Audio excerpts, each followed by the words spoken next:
திருப்பூரை சேர்ந்த ஒரு ஆட்டோ டிரைவரை பற்றின உண்மையான சம்பவம் தாங்க இது. இந்த பையன் சின்ன வயசுலேயே அவங்க அப்பாவை இழந்துட்டான்.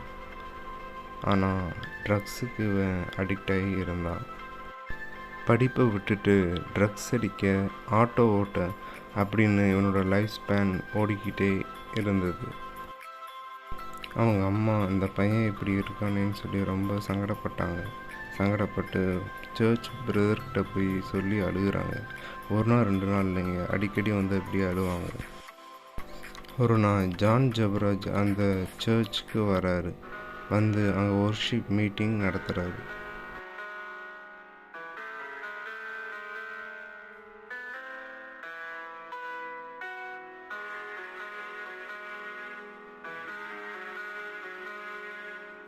அப்போது அந்த பிரதருக்கு அந்த ஆட்டோ டிரைவரோட அம்மாவை குறித்து ஞாபகம் வருது.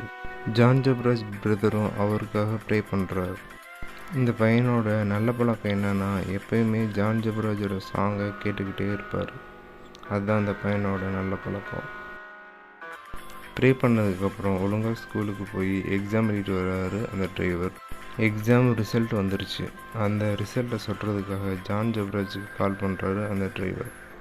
கால் பண்ணி, அண்ணே நான் பாஸ் பண்ணிட்டேன் அப்படின்னு சொல்கிறாரு. எத்தனை மார்க் எடுத்தடான்னு கேட்டதுக்கு 1120 அப்படின்னு சொல்லிட்டு ஃபோனை வைக்கிறார்.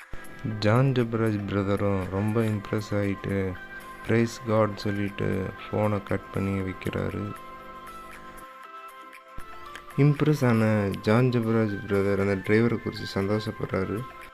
க்ளோரி டு காட் அப்படின்னு சொல்லிட்டு ஜான் ஜபராஜ் பிரதர் ரொம்ப சந்தோஷமாக இருந்தார். அதுக்கப்புறம் அந்த ஆட்டோ டிரைவரும் ரொம்ப சந்தோஷமாக இருந்தார். அவரோட வாழ்க்கையை ஹாப்பியாக ஹேண்டில் பண்ணார். தேங்க்ஸ் ஃபார் வாட்சிங்.